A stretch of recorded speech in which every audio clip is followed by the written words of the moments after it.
What are attachment styles and how to develop secure attachments? As a survivor of profound early emotional neglect, having been raised in a dysfunctional family system, I've spent a considerable amount of time delving into the intricacies of attachment styles, particularly those pioneered by British psychologists John Bowlby and Mary Ainsworth. Understanding these styles has been a crucial aspect of my journey towards healing and forming healthier connections and more secure, nurturing relationships. This rigorously honest, deep work, to me, is the Dharma. I feel that many of us have bypassed properly relating to and healing emotional patterns that come from early childhood wounding and unprocessed grief, fear, and trauma. By doing so, it's veritably impossible to make any real progress in our lives or on any spiritual path. I'm grateful to have the time and resources to really learn these powerful, transformational theories that again bring light to deep shadow aspects of ourselves. What is attachment? When a secure attachment is developed, adults and infants are attuned to one another. The central theme of attachment theory is that primary caregivers who are available and responsive to an infant's needs allow the child to develop a sense of warmth and security. The infant learns that the caregiver is dependable, which creates a secure base for the child to then explore the world, experience joy, play, and has support for needs. For example, a baby cries and is hungry, and someone comes soon to tend to them, lovingly. These early imprints suggest that the world is safe and one's caregivers are helpful and supportive. One's caregiver can provide love, comfort, safety, and needs can be met. This quality of secure attachment provides the foundation for healthy and trusting relationships in the future. Attachment defines the child's sense of stability, quality of social interactions, and emotional and cognitive development as they grow into adulthood, and is a huge determining factor in one's adjustment and quality of life. So, what determines successful attachment? Behaviorists propose that it was basic food and physical security that led to forming this attachment behavior, but Bowlby and others demonstrated that love and emotional nurturance and responsiveness were the primary determinants of attachment. If secure, our attachment pattern can help bolster our healthy, secure relationships, but if insecure, may also undermine our ability to establish and maintain healthy, intimate relationships and friendships. We can develop a pattern of fear and mistrust, especially when we open and are vulnerable. Adult attachment addresses our ability to connect, feel satisfied in our relationships with ourselves and others, and how we develop and maintain intimacy. Can attachment styles change? Tips to change attachment styles. Yes, we are not fixed, and the theory of neuroplasticity says that, with effort, we can change. It's important to seek help from a professional if you deem appropriate, to help us understand about attachment styles. It's also very important, if you're currently in an emotional relationship, to get to know your partner's patterns. This is because it's essential for us to increase our sense of attachment security, and for this to happen, we need to learn more about our partner by sharing details to improve closeness and strengthen bonds. To do this, you can do things like asking questions about their interests, speak about what you two share in common, places you'd love to visit together, etc. It can also be helpful to find activities you can share, and this way you two can bond. When it comes to any relationship, it is also very important to understand the values you want in any type of relationship. When we seek to enter a relationship, we can build stronger relationships when we understand personal values. Having shared values, not attraction, has proven to be the greatest determinant of the longest lasting marriages. The effects on relationships. As we've discussed previously, children who are securely attached as infants tend to develop stronger self-esteem and self-reliance as they grow older. As such, they tend to be more independent and perform better later in school, college, work, and have successful social relationships and marriages and experience less depression and anxiety. They are also more resilient in times of loss, illness, or stress. Although it's important to mention that attachment styles displayed in adulthood are not necessarily the same as those seen in infancy, early attachments can have a serious impact on later relationships. Adults who were securely attached in childhood tend to have good self-esteem, strong romantic relationships, and the ability to self-disclose and develop safety and trust with others. What are attachment styles? Find out what type of attachment style you have. Bowlby identified 4 main attachment styles that emerge in early childhood. These continue to influence our relationships throughout life. They are secure, anxious, preoccupied, dismissive, avoidant, and fearful, avoidant. Each style shapes the way we approach intimacy, trust, and emotional vulnerability. The 4 attachment styles are: 1. Anxious, also referred to as preoccupied. 2. Avoidant, also referred to as dismissive. 3. Disorganized, also referred to as fearful, avoidant. 4. Secure. First and foremost, let's explore the secure attachment style. If you're fortunate enough to have developed this style, you likely experience consistent love, care, and responsiveness from your caregivers. This foundation instilled in you a sense of trust in relationships, allowing you to feel comfortable both giving and receiving affection. For example, my husband grew up with a relatively functional family in Sweden with a nurturing mother, father, and siblings.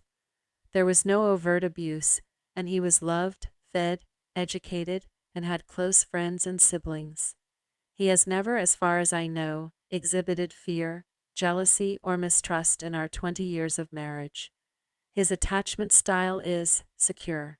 On the flip side, the anxious, preoccupied attachment style the I experienced for years stemmed from inconsistent or non-existent caregiving.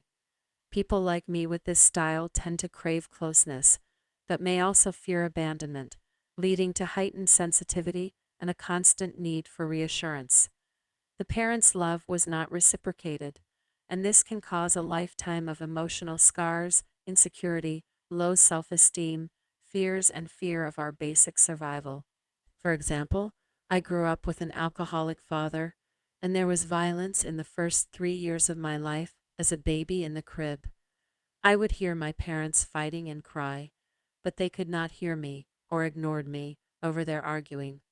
No one ever came to soothe me, and I recall many nights being so scared and crying myself to sleep, wearing a pink zippered onesie. These imprints run deep, and amazingly, through intense therapeutic work and a longing to really heal in this life, I have access to these memories that created this anxious attachment style. It is only in the past 3 years that this process has been brought to light, routed out, and healed to a greater degree, and for that, I am grateful. Next, there's the dismissive avoidant attachment style, which often results from caregivers who were emotionally distant or unavailable.